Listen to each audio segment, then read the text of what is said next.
let me get this straight. You're trying to tell me that after spending 20 years developing their static CDJ jog wheel and making that an industry standard all over the planet, Pioneer DJ are going to come out with a spinning platter, what, an all-in-one for Serato DJ Pro?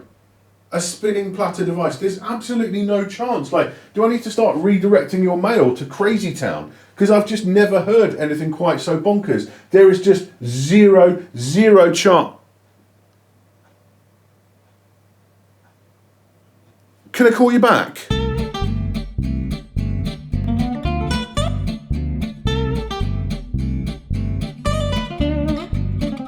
Welcome to Beatsource Tech. My name is Mojaxx, and today we're looking at the REV7 from Pioneer DJ. This is a very significant device. We've seen lots of Serato DJ Pro all-in-one controllers from Pioneer DJ over the course of many years. What we have not seen is something with spinning platters, and I really did not see this coming at all. Honestly, I didn't have a clue. I had no idea they were planning to go in this direction, so I was really interested to get my hands on it. Now, of course, it's part of a series, clearly, because they've dropped the REV1, a budget controller, at the same time. So check out the other videos on the channel. I will have a review on that one going out at the same time as this. But right now, there's loads to get into with the REV7, so let's get right to it.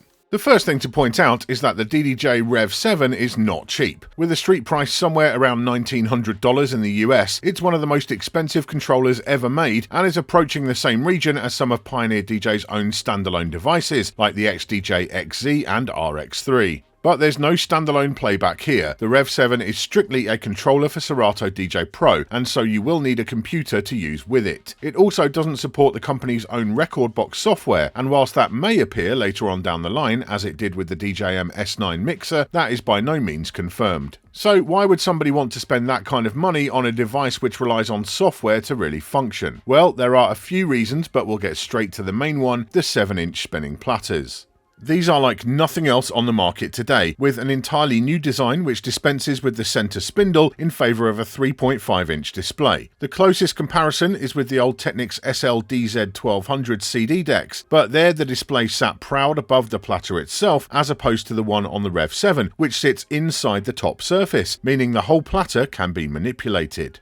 How is this achieved? Well, the platter itself is more like a ring, spinning around the outside of the display. On top of that goes one or two ring-shaped slip sheets, depending on how much friction you prefer, and the acrylic top plate, which extends downwards and tabs into place. One bonus to this design is that unlike on turntables and other motorized platter devices, you won't need to have the platters held down in a flight case. If the unit gets tipped over, the platters will not fall out. From a feel perspective, they are fantastic. They aren't crazy heavy, being only 7 inches in diameter, and the promised torque figures don't feel like the company are over-promising. It feels very close in use to a PLX 1000 or a Technics 1200 in both starting and constant torque, depending on the setting you choose. And whilst the 1200 style strobe dots on the side don't offer any function, they do provide a familiar sensation when pitch bending with your finger on the side of the platter. As for the scratching feel, the key word seems to be consistent. Once you've decided how many slip sheets you prefer, you should feel right at home very quickly, especially if you've played on devices with smaller platters before. The grooves on the top plate are a pretty good approximation of real vinyl too, gripping my sweaty fingers nicely, and the only question I have is whether cutting rings out of traditional slip mats and replacing the slip sheets with those might yield an even more vinyl-like feel. I'm sure third-party slip mat makers will be on the case with that pretty quickly.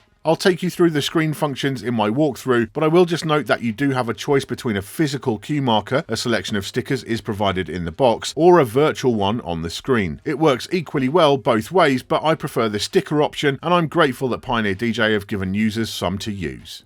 Of course, the big question many prospective buyers will have will be about drift, whether of the pitch variety or in terms of cue point drift when juggling. And that's where each user will have to decide their priority. Whilst the wow and flutter specs are excellent, without Serato's anti-drift feature enabled, the REV7 does indeed perform just like a real turntable, with a small amount of fluctuation in the pitch. It is a motorized platter, after all, but what that gives you is literally zero cue point drift when scratching and juggling. I just couldn't get it to drift at all in my testing. So if your priority is juggling and that real vinyl feel, then leave anti-drift turned off and you're all set. I, however, don't juggle at all in my performances, and I love the rock-solid pitch stability of anti-drift mode, so I leave it on and happily accept the possibility that there might be a touch of cue point drift at some point. This quandary applies equally to real turntables with Serato DVS, so it's not unique to the REV7, and whichever setting you prefer with tables will apply equally on here. And I should point out here that I didn't really notice any cue drift even with anti-drift turned on, but as I always say, I'm no turntablist. Before we get to the walkthrough section, I'll break down the connectivity, sound and build quality. The unit certainly isn't huge, not coming in much bigger than a DDJ-1000 at around 29 inches wide. As you'd expect with the motorised Platters though, it is a lot heavier at 23.6 pounds, but that's actually on a par with the Rain 1, the REV7's closest competition, and it remains, in my eyes, fairly portable. It's built much like Pioneer DJ's Battle Mixer line with a composite chassis and aluminium top plate, which features different finishes on the deck and mixer sections. Everything feels solid and dependable, and I'm very happy with the build overall. There's plenty here when it comes to connectivity, with pro-level hookups throughout. Master output is on balanced XLRs and unbalanced RCAs, and there's a separate booth output on balanced jacks. There are two mic inputs, both balanced, with one XLR and the other on a 1/4 inch jack. On the front panel they have individual level controls, shared EQ, and the mic echo function, as found on the S9 and S11, makes an appearance too. There's an aux input which has a stereo RCA connection with controls again found on the front, and a pair of USB-B connections to hook up two laptops at once, with the switching between them being possible on a per channel basis. The queuing system will be familiar to users of Pioneer DJ's battle mixers, with a fader between the two channels, a level control and a Q Master blend knob. And what made me very happy indeed was when I found the option for split queue in the settings, an essential for many DJs, especially those who live stream. I will note here that the DJM S11 still hasn't received a firmware update to give it split queue after over a year on the market, and I will be very disappointed if the company doesn't get that done at some point. The REV7 does work as a standalone mixer with switchable line and phono RCA inputs for each channel. DVS is supported in Serato DJ Pro and works very well, although I'd be surprised if many users decided to take advantage of that. What might be more popular though is using the REV7 with regular vinyl, and so I also took the time to listen to quite a lot of records through it. I found two very cool things in doing that. Firstly, the hardware effects still work, and there is audio BPM detection to synchronise the effects with the input. And I'm also happy to report that the phono preamps sound very good, to my ears on a par with the DJM S11. And that holds true with the sound quality across the board. The digital to analog conversion is handled by a DAC from ESS Technology, which is quite similar to that found in the S11, and overall this is the best sounding Pioneer DJ controller I've heard to date. This is really quite impressive, especially when you consider the extra noise issues that the company must have had to work around with two big motors spinning away inside the case. Which brings me to the only thing I really don't like on the REV7, the external power brick. I'd just always prefer to see an internal power supply and IEC connector on a pro device like this. It offers a degree of security in the connection itself and the peace of mind knowing that you can grab a replacement power lead pretty much anywhere. However, on this occasion I do get why Pioneer DJ had to forego that. An internal power supply would cause more heat, more interference, and ultimately would probably lead to a unit which would have to be significantly bigger and heavier than it is. And as the REV7 right now just about fits into my personal definition of portable, I'll happily take an external power brick over that alternative. So let's get on to the walkthrough. So at the bottom we have the start stop button, which is positioned as if you had turntables battle style, so side on, and that would be the same then for the pitch. So that does make logical sense. If you're used to using turntables in that way, you'll feel very comfortable with the location of the start and stop. We then have 33 and 45. You'll need to change the setting in Serato DJ Pro to make it run at 45 instead of, but could be a useful trick thing perhaps. We then also have the display mode. So if we hold shift, we can change from the logo, an artwork, a traditional Serato DJ Pro kind of virtual deck, and the one which I am definitely into, which is the waveforms. You've got the big waveform in the middle, you have the overall waveform, and then when you load a track to another deck, you then have that waveform over there. So when I start this one, you can see this waveform here starts to move. So whatever deck you're looking at, you have access to basically both waveforms, and they are lined up.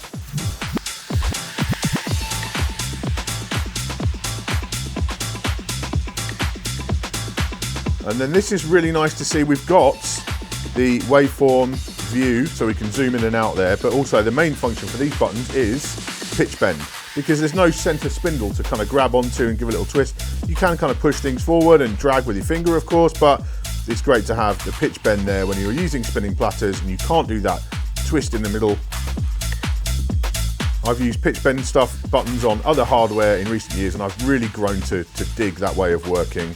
We'll take a look at the internals of the platter, of course, separately in a bit, but yeah, let's move on to, we've got the start and stop time. There is a natural stop time because it is a spinning platter, so even at 0 it still has a bit of a stop, but you can of course make that much longer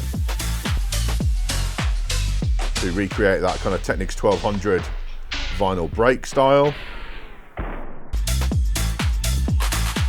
Now I'm using the physical cue marker here, and you can see we've actually got markers at 12 o'clock and 2 o'clock. So depending on where you cue to, some DJs have always queued up to 12 o'clock on a turntable, some queue up to 2 o'clock, which is basically where the needle is on a 1200, so that would be where your needle kind of sits. Well, I typically will queue to 2 o'clock, so I'm really glad they've got a physical marker there to do that.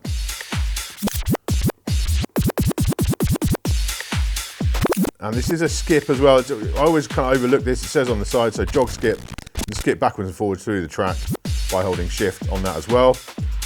But you might find yourself needing to do that once in a while because there is no temp cue button. That's one thing that I do miss on here, is a temp cue. So if I load a track up for the first time and it doesn't have a hot cue on it and it starts playing, the only way to get back to the beginning is going to be to jog skip or to hit the temp cue on your computer screen. So yeah, I do kind of miss having that, but it's not the end of the world. We've got the digital marker on or off. We see we've got the physical marker there. We also have a virtual one. So that aligns with what you're seeing on the Serato DJ Pro screen, and that always goes to 12 o'clock at a new hot cue. So of course, if that's on and I have the physical one, they're not going to line up. They're not the same.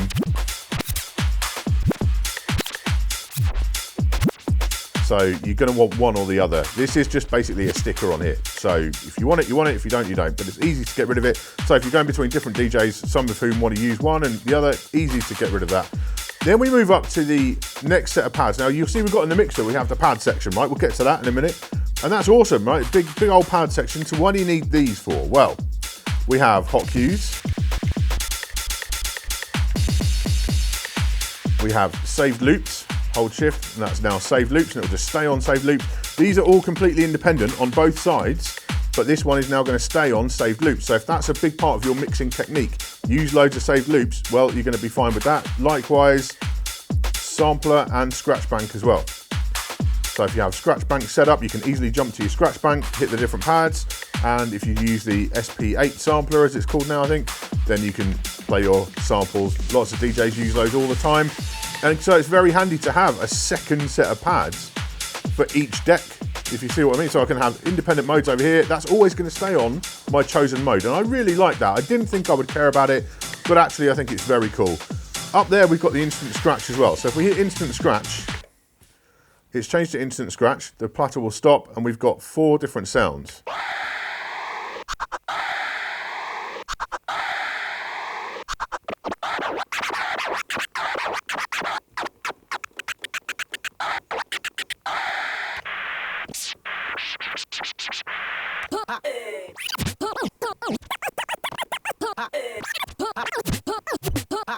And this is a really interesting one.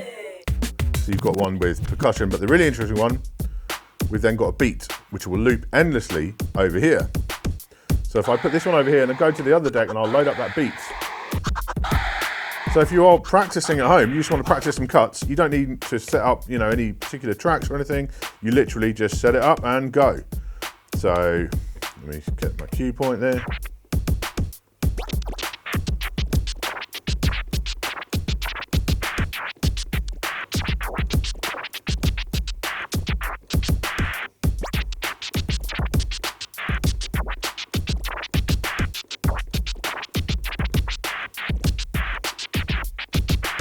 What would be very cool would be if you could add your own scratch samples in there. Now, I don't know if that's going to be feasible to do. These are pre-supplied, they're in the hardware. This is not coming from Serato DJ Pro, this is in the hardware.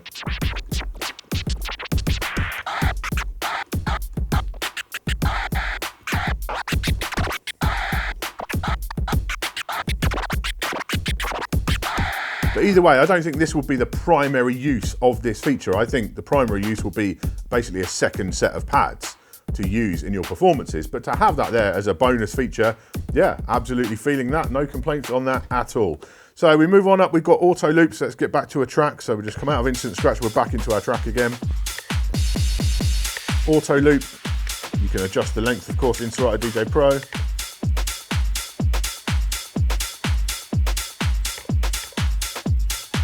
You've got a slip mode.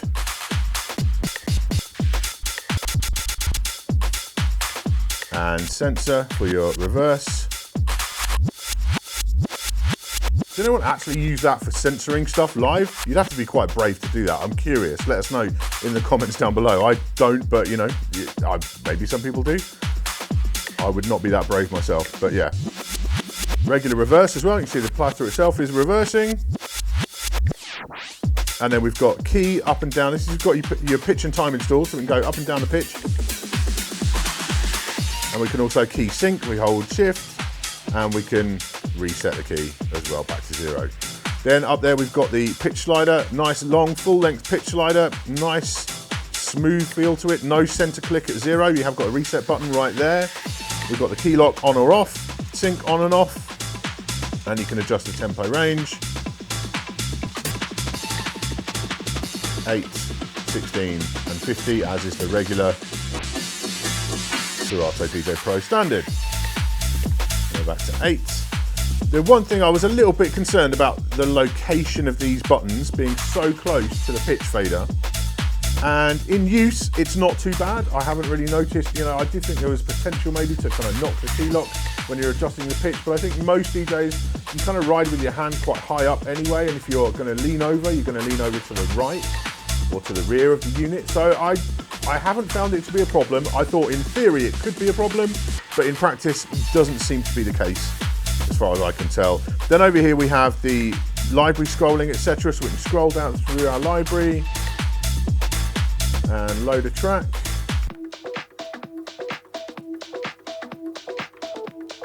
And if you push down on the button, it goes through to your crates or whatever. I would prefer that you could just push the button down and load a track that way, rather than having the load button. I know it's not the standard way that things are done in Serato DJ land, but yeah, I would rather just be able to push the button. For me, that would be a little bit more kind of, I don't know, practical. It's how I'm used to working on CDJs, for example, but it's not the end of the world. Then you've got your utility menu. We'll look at that in a moment. You've got your view, so you can change the view, and that also goes back and forth, and it will change your view in Serato DJ Pro if you hold shift. And then we have load, prepare, so shift and load is prepare, and instant doubles. So that is your deck section. Pretty simple, pretty straightforward, but just, yeah, it's spaced out. Feels good. Loads of room around there. No issues with the sort of space that you've got to work with. So let's move on to the mixer section. We have a Magvel Fader Pro, just like on the S11. We have the feeling adjust for that on the front, and we have the curve control there on the front as well. Just physical controls, don't have to dig into software settings. I'm a big fan of that, as you've got the reverse switch as well.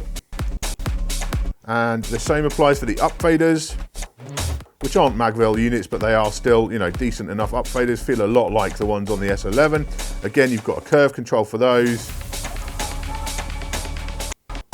and a reverse switch for each one individually as well. So very happy with the fader situation. I'm a big fan of the Magvel Pro. It just has a great light feel to it without being too uncontrollable when you dial in that feeling adjustment. Again, just with a knob there, nice and simple. Then we move on up, we've got the smooth echo. We'll look at the actual kind of settings for that in a minute. We'll get to the menus, but yeah, love smooth echo. One of my favorite features on the S11. And you have it here on the REV7. Very, very impressive. Sampler volume, a separate control for that, which a lot of people miss when they don't have. That's excellent to see. And we move on up to the pad section. Just typical Pioneer DJ pads. You know, they feel like the S7, the S9, the S11. Very responsive, very easy to work with. You've got hot cues, pitch play.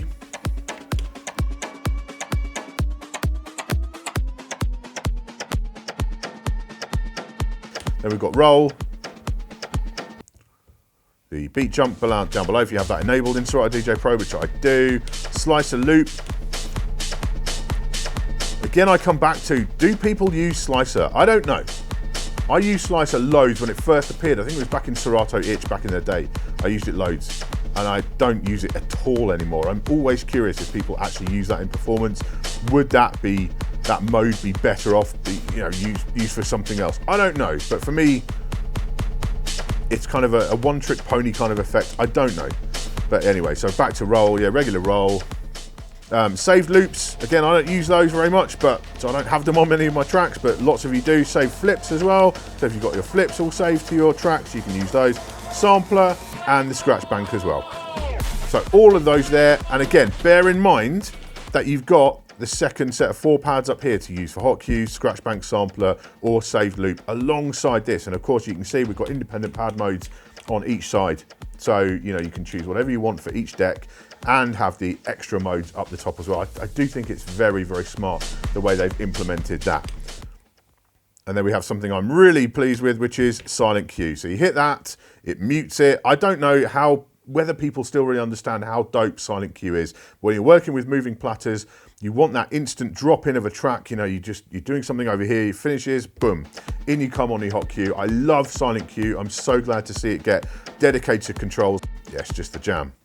Before we move on to the effects, I do want to point out the excellent menu system on the REV7. A long press on the back button on either deck opens up the utility menu on that respective side. It's the same menu on both, but can be accessed on either deck. Here you'll find lots of useful settings, like those for the smooth echo, tweaks for the mic and audio setup, and more. There's one feature not found on there, which is the ability to switch out the filters for other colour effects like dub echo, but that can be found along with a load of other settings in the accompanying software utility. There's also another little bit of software called the image transfer tool, which allows you to transfer a logo or any other image to the screens. Just make sure that Serato DJ Pro is closed when you try and use that, or it won't work.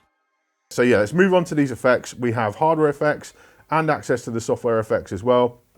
And Pioneer DJ just always run it, as far as I'm concerned, with effects. They really, really do. Let's get a loop going.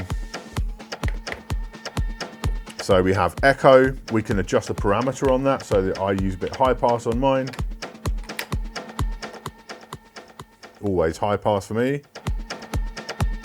Again, we've got these familiar paddles from the S9, the S11, the S7. Adjust the beat length.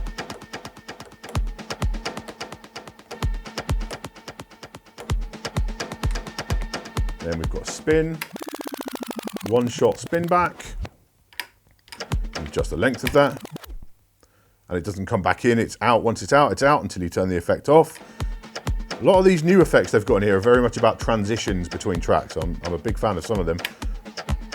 Flanger. I'm never really into flanger all that much, but that's, you might be. Reverb, and again, we can like high pass that a bit. Nice clean reverb. Break.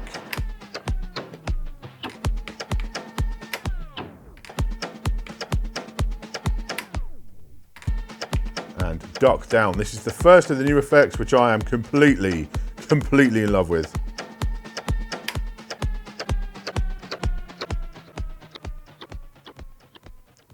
I think that's phenomenal. Absolutely superb.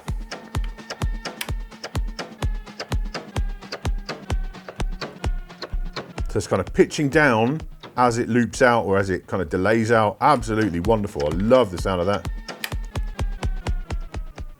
It's kind of better with some more melodic stuff. Let me load up something a little bit more melodic. But there you go, with some melodic content. That is such a sick effect.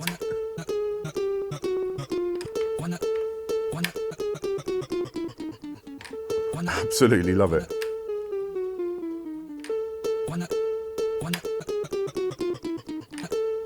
But that is just kind of the basics of it. So that's the beat effects. We can shift over to the software effects. So now I'm using the Serato DJ Pro software effects. Instead.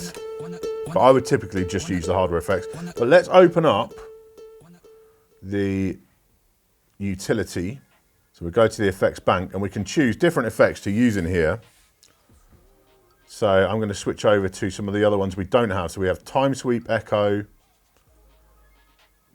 ducking echo, helix out, helix. So let's just save that lot to bank B. Then we can change banks up here.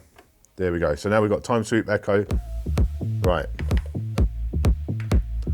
So now we've got time sweep echo. It's like a kind of tape delay. I used to get in Tractor that I really liked.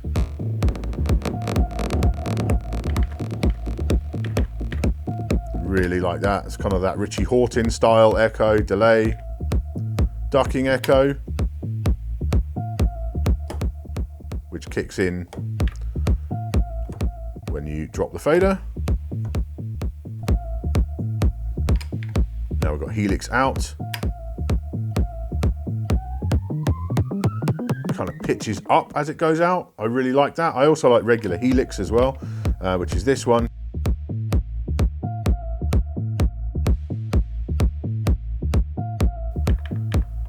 Let's go. I will change the beat length on it. Get some really kind of squirrely sideways effects with helix. I love that effect, as I do spiral as well. Fader sign, then we have these fader effects that you get in like the S11.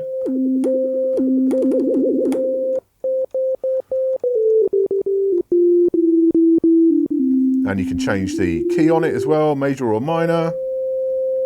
All of these in your FX banks, you can save the parameters. So when you load it up, it has your own parameters there. And then this is fantastic as well. I love this one, fill out.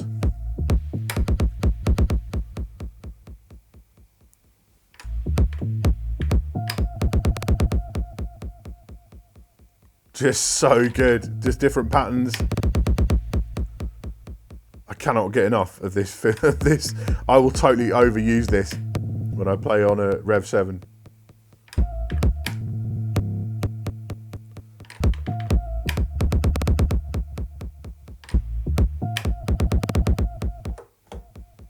Just absolutely wonderful. And yes, full access to your Serato DJ Pro effects as well.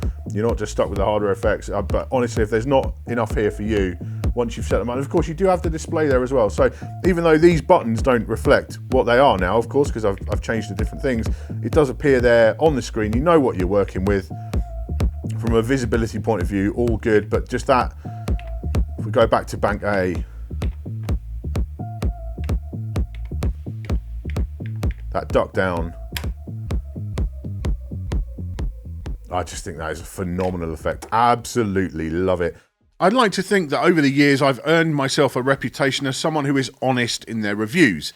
I will always happily call out problems and issues that I have with a product, not only because I think that helps you as a consumer, but also because I think it's important for the manufacturers to hear that stuff so they can make their products better next time around.